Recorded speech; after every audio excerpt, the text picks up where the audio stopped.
India's first locally built transport aircraft Saras undergoing trials after a decade.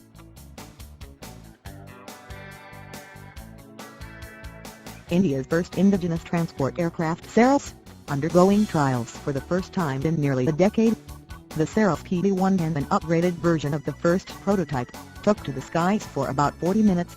It took nearly 2 decades for National Aerospace Laboratories to first flight a plane, in May 2004. In 2009, the second prototype of Saras on a test flight crashed on the outskirts of Bengaluru, killing 3 Indian Air Force pilots and engineers. Since then, the project was stalled. In 2017, National Aerospace Laboratories restarted work on the project and upgraded the first prototype and conducted tests, leading to the test flight on Wednesday, January 24, 2018. However, the prototype is heavier than it is supposed to be by 500 kilograms.